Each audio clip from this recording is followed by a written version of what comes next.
이 시간 우리 하나님께 산 제사가 되는 영적 예배가 되게 하여 주시옵소서.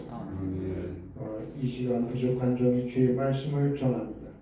말씀 가운데서 깨닫게 하여 주시고 깨달은 그 모든 부분을 우리의 삶 속에서 그대로 실천 실행하여 우리 하나님 앞에 영광 돌리는 삶이 되게 하여 주시옵소서. 아멘. 우리 아버지 앞에 모든 것 맡기오며 감사드리며 예수님의 이름으로 기도하옵나이다. 아멘.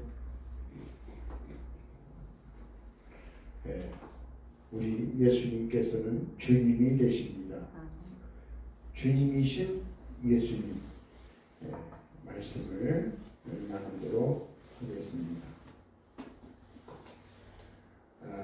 주가 된다는 것은 바로 주인이 된다는 얘기죠. 그래서 우리 예수님은 주인이 되시는데 영어로 이 주인은 바로 로드라 이렇게 말합니다. 주인 되시는 우리 예수님을 우리가 바로 알기를 바랍니다. 주님을 모르는 것이 문제예요.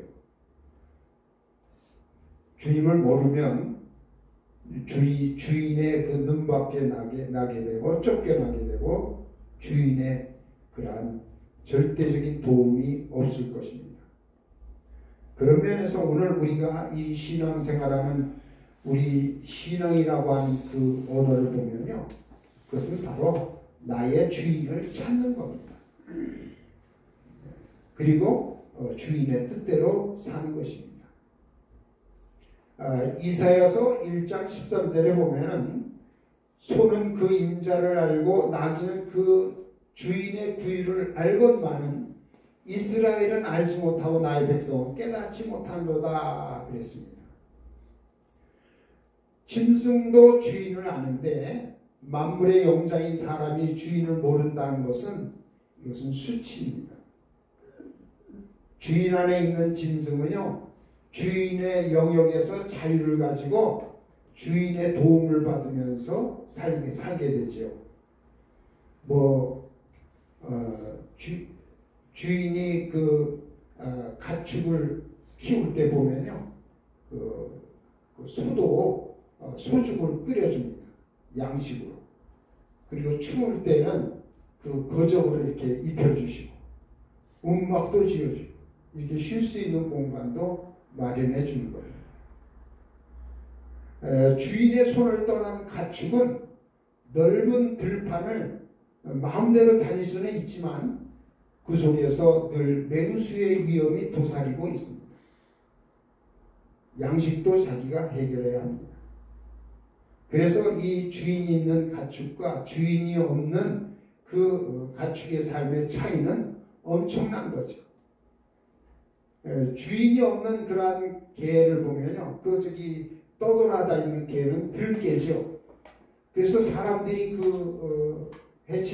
사람들을 해친다고 그걸 잡아가지고 유기견 보관소에 보내든지 아니면은 사살을 하기도 합니다.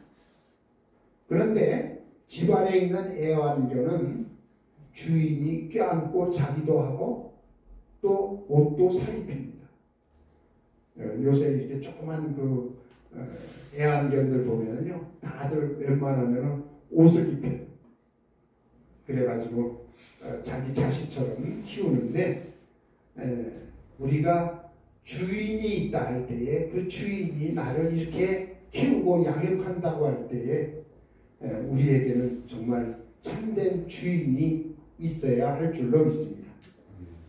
그런 면에서 예수님은 인류의 주가 되시는 분이십니다. 인류의 주.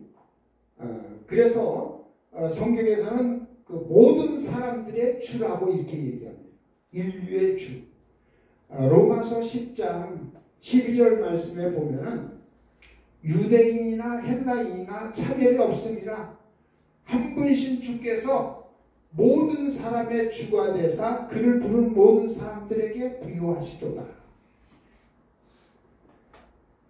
우리 예수님은 모든 인류의 주가 되시는 그래서 예수님께서는 인류를 어떻게 하시느냐? 구원하십니다. 예수님께서 이 땅에 오셔서 우리를 구원하실 때에 우리의 그 죄를 해결해 주시는데, 그 죄는 무슨 죄냐면요, 원죄예요. 그 원죄를 우리는 아담의 죄라고 합니다. 아담이 지은 죄가 원죄예요. 그 아담의 죄를 예수님께서 그 마지막 아담으로 오셔서 그 죄를 해결해 주신 겁니다. 그리고 그 자범죄도 이전에 모든 자범죄까지도 주님께서 해결해 주시는데, 예수 믿고 난 다음에 짓는 그 자범죄는, 그것은 회개를 통해서 우리 주님께서 죄를 사해 주시는 겁니다. 해결해 주십니다. 그래서 성경에 보면요, 우리들의 죄, 내 자범죄가 있고 세상 인류의 죄, 아담의 죄, 원죄가 있는데, 그 부분을 요한일서 2장 2절에서 말씀하고 있습니다. 그는 우리 죄를 위한 화목제물이니 우리만 위할 뿐이 아니요 온 세상의 죄를 위하심이라. 그렇게 말하고 있습니다. 그러니까 여기서 얘기하는 우리 죄는 그 뭐냐면 자범죄예요. 우리들의 그 죄, 자범죄, 내가 짓는 죄. 그런데 온 세상의 죄라고 하는 것은, 이것은 아담으로부터 유전되어져 내려온 그러한 원죄. 그래서 우리 주님께서는 원죄와 자범죄까지도 다 예수님의 십자가의 보혈로 씻겨주시는데, 그 씻김을 받은 다음에도 또 죄를 짓는 경우가 있잖아요. 자범죄로. 그때는 우리가 하나님 앞에 회개의 생활을 해야 될 줄로 믿습니다. 그래서 모든 인류는 주인 되시는 예수님의 영역에서 벗어날 수가 없습니다. 모든 인류는 예수 안에서 구원을 받아야 되고, 예수 안에서 이제 마지막에는 심판을 받게 되는 겁니다. 그래서 예수의 구원을 피할 수가 없고 예수의 심판도 피할 수가 없어요. 그래서 사도행전 4장 12절 말씀에 천하 사람 중에 구원받을 만한 다른 이름을 우리에게 주신 일이 없습니다. 구원의 이름으로 우리에게 주신 그 이름이 없다는 거예요. 오직 예수만, 예수 이름만이 우리를 구원하시는 거지 다른 그런 이름을 우리에게 주신 적이 없다 그랬어요. 그리고 우리는 예수님 앞에서 심판을 받게 되는데, 그 베드로전서 4장 5절에 보면은 그들이 산자와 죽은 자를 심판하기로 예비하신 이에게 모든 사실대로 고하리라. 그러니까 우리는 이렇게 구원받는 때에도 우리 예수님 앞에 서야 하고, 그리고 심판받을 때에도 주님 앞에 서야 되는, 그래서 예수님은 온 인류의 주가 되시는 분이십니다.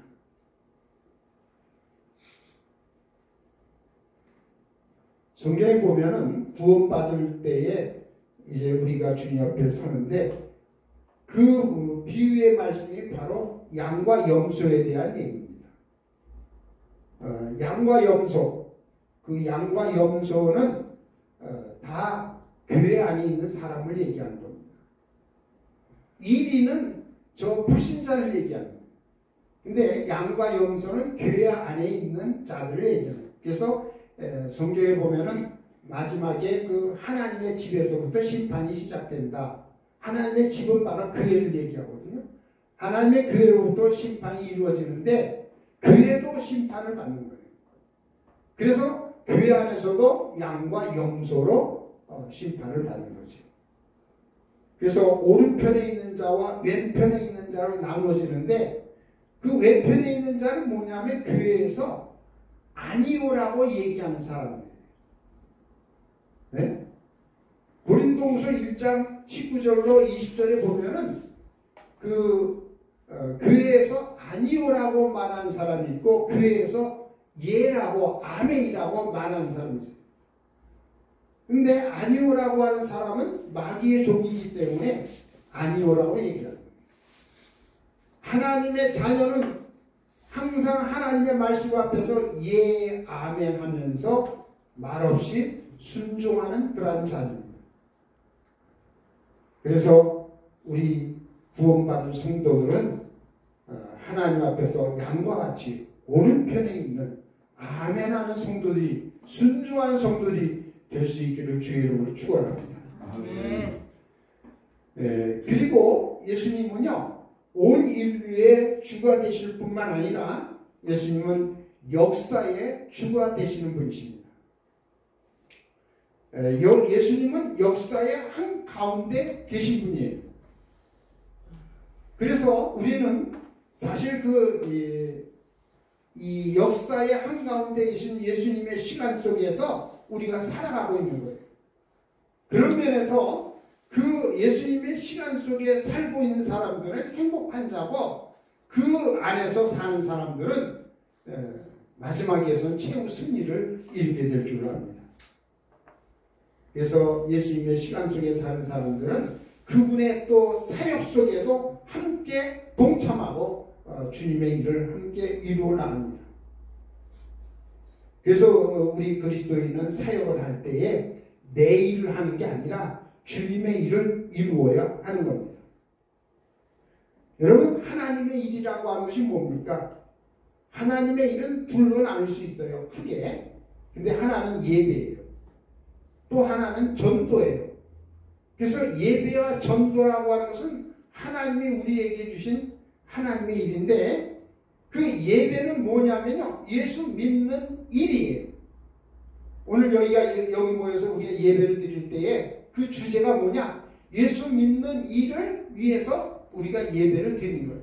찬양도, 기도도, 이 모든 것들이 예수를 믿는 그러한 일을 이루는 거예요. 더 나아가 이제 그 다음에 전도는 뭐냐?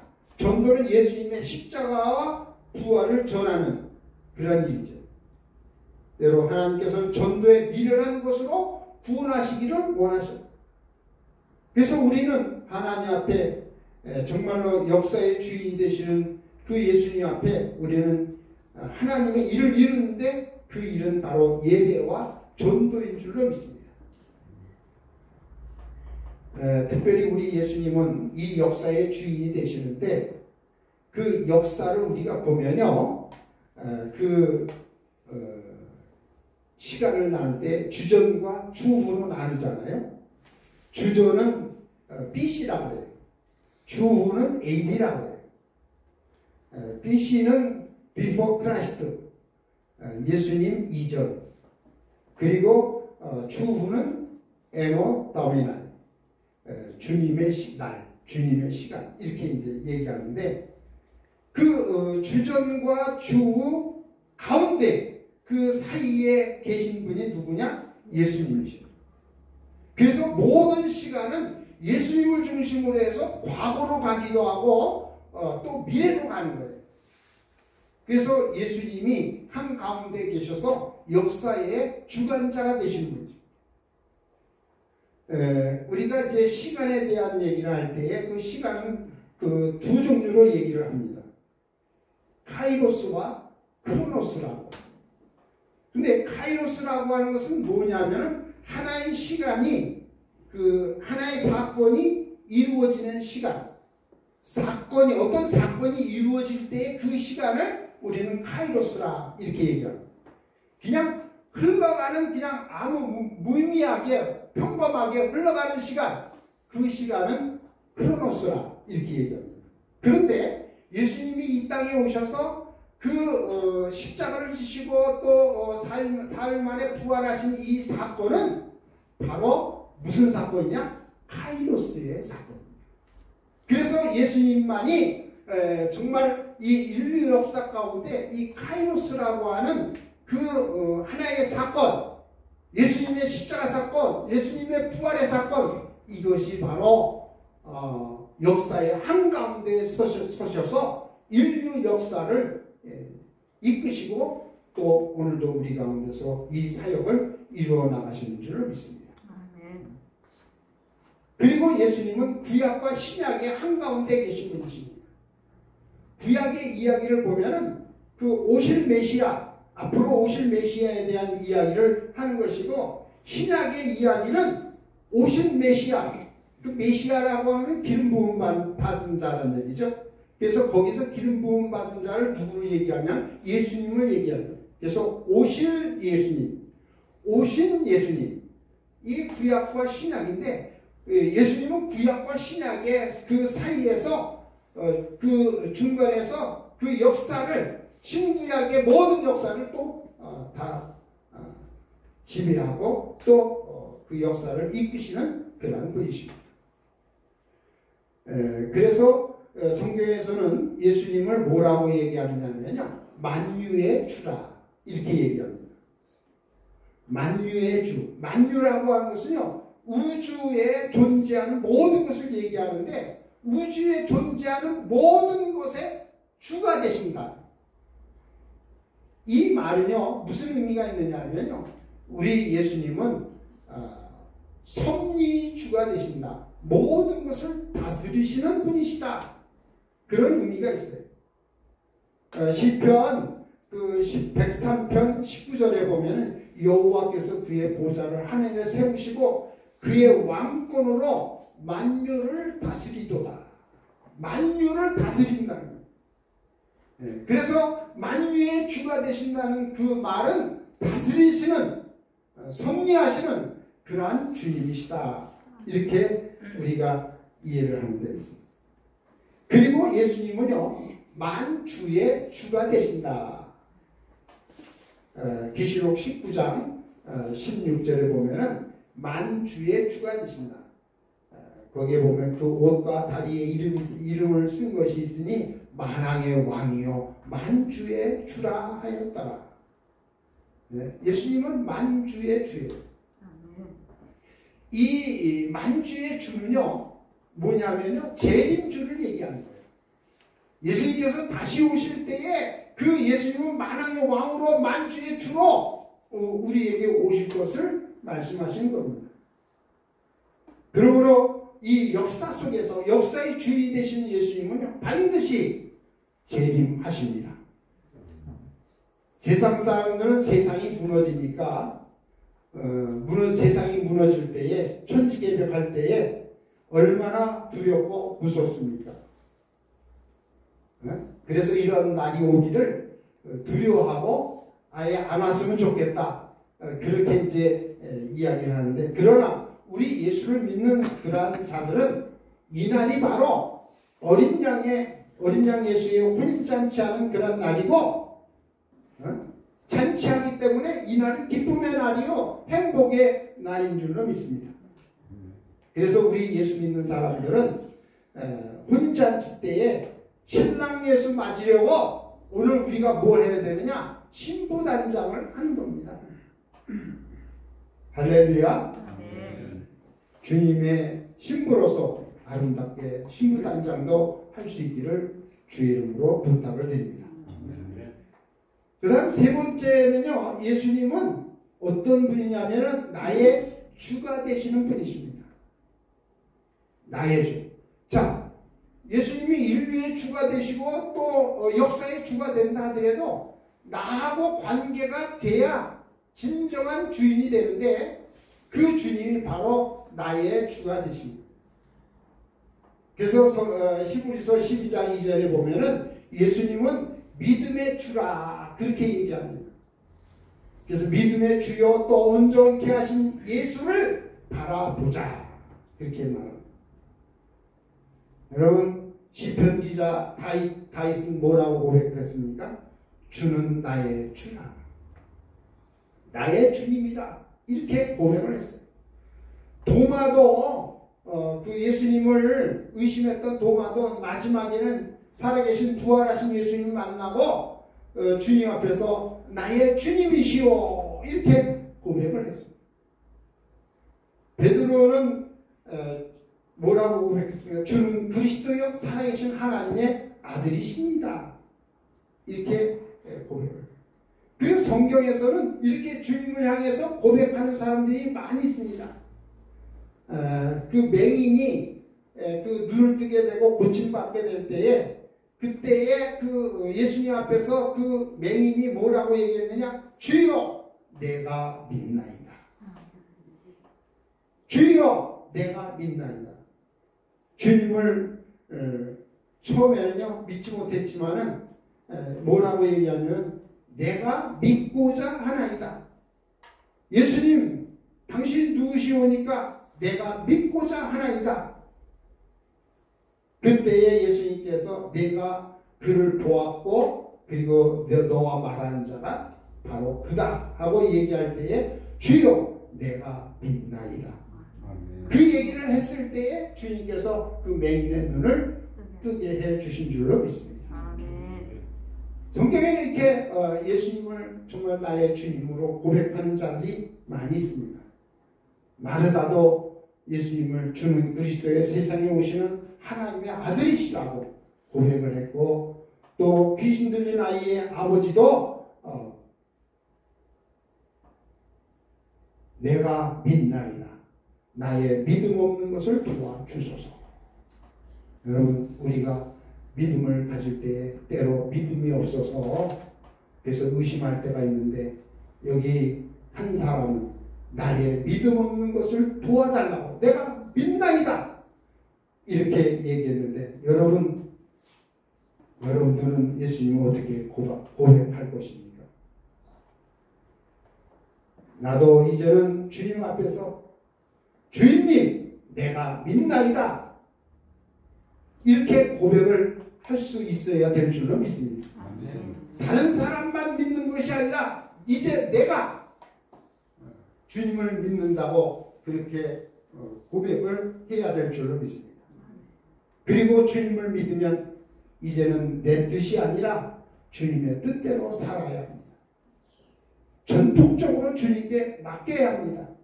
말로는 주여 주여 하고 주님 주님 하면서 모든 일들을 내 마음대로 내 뜻대로 내 생각대로 한다고 하면은 그것은 주님께 전폭적으로 맡기는 게 아닙니다.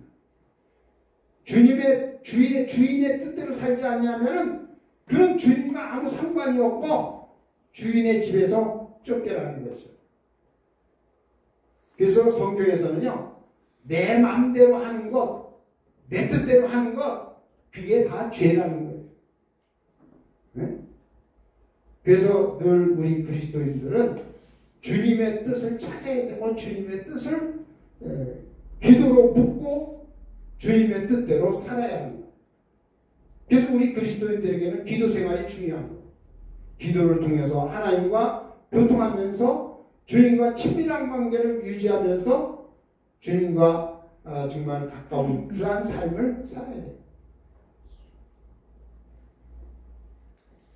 그래서 우리 예수 믿는 성도들 가운데서도요 주님하고 가까운 사람, 주님하고 친밀한 사람, 기도하면서 늘 주님과 교통하고 주님의 응답받고 그런 사람들 옆에서 보면요 사실 부러워요.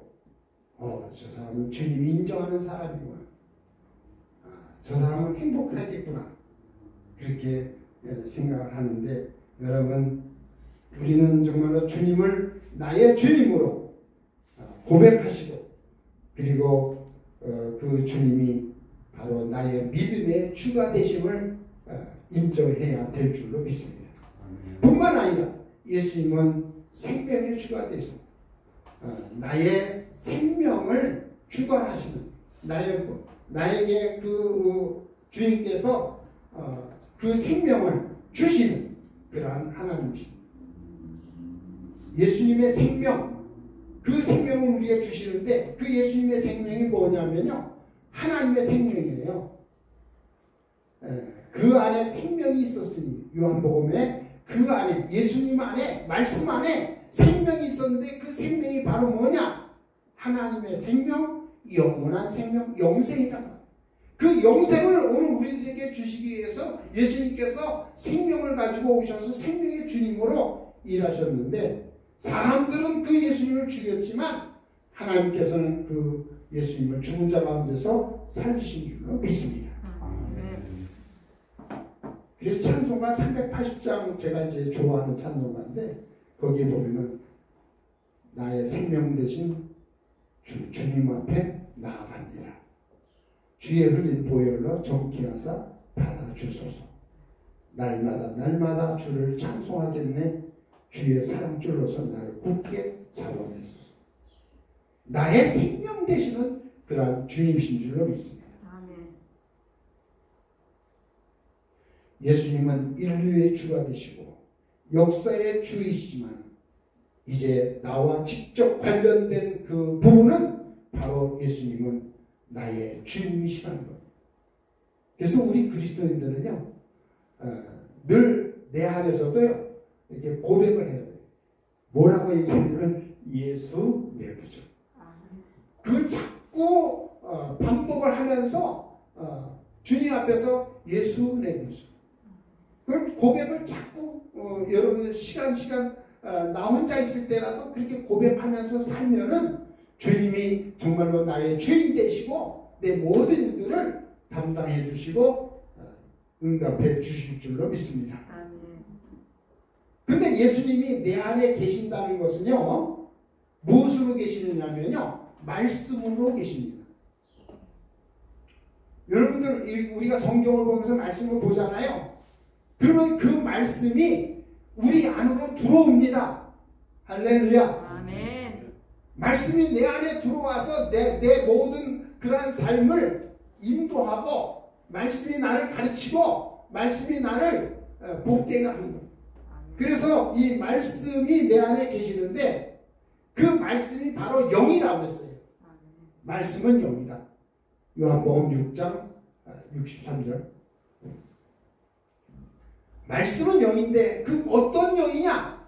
영이신 그 말씀이 우리 안에 들어오면 그 영이 바로 예수님이기 때문에 예수의 영이요 양자의 영인 줄로 믿습니다.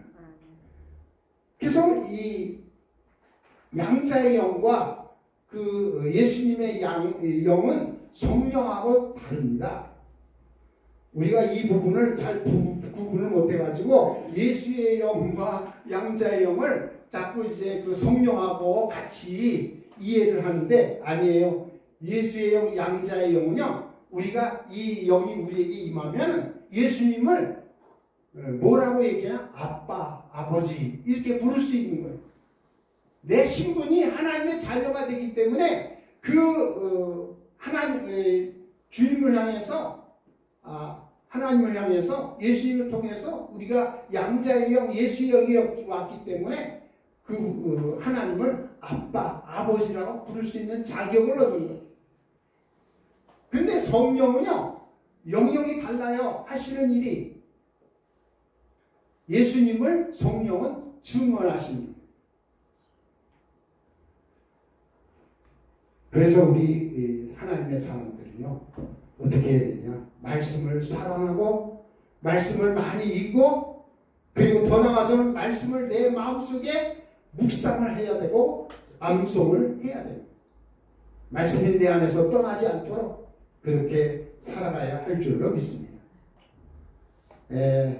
말씀만 우리 안에 계신 게 아니라 성령님도 내 안에 계시죠.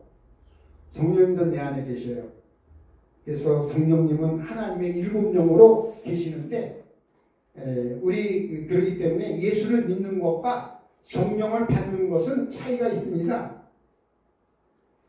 예수를 우리가 믿는 것은 예수의 피, 예수의 이름, 예수의 그 능력을 우리가 믿고 그 안에서 우리가 구원받는데 성령은요, 이 일곱 영이신 성령이 우리 안에 거하시는데 그 영으로 인해서 우리는 놀라운 하나님의 역사가 오늘 우리 가운데 이루어지는 줄로 믿습니다. 성령을 보면은 그 일곱 영인데 그 일곱 영을 보면요, 불 같은 성령, 바람 같은 성령, 생수 같은 성령, 비둘기 같은 성령, 기름 같은 성령, 도장 같은 성령, 검 같은 성령, 이렇게 일곱으로 나눌 수 있습니다. 하나의 그 성령이지만 그 성령의 사역이 이렇게 일곱으로 나누어지는 거예요. 그래서 예수님께서도 그 요한복음 20장 22절에 뭐라고 말씀하시냐면 예수님 자신도 성령을 받으라 하고 우리에게 말씀하십니다. 네? 성령하고 예수님하고 같으면 예수님께서 그런 말을 하시겠어요? 나를 믿으라 하고 그냥 거기서 끝나는 거죠. 그런데 예수님은 성령과 예수님이 그 하시는 사역이 다르기 때문에 성령을 받으라 하고 말씀하십니다. 여러분, 우리는 성령도 받아야 될 줄로 믿습니다. 그래서 성령 안에서 살아야 되고 성령께서 내 안에서 말씀하시고 내 안에서 가르치는 나를 가르치는 선생님이시에요. 인도해 주시는 그런 인도자예요. 그래서 그 보혜사라고 얘기합니다. 보혜사 성령을 우리는 잘 내 안에서 그 말씀을 들으면서 성령 안에서 사는, 성령 안에서 행동하는 그러한 참된 우리 그리스도인들이 되어야 될 줄로 믿습니다. 할렐루야. 자, 예수님은 인류에 주시고 또 역사에 주시고 나의 주님이신 것을 고백하면서 이 시간에 다 같이 합심으로 다 같이 기도하겠습니다. 다 같이 주여 세 번 부르시고 기도합니다.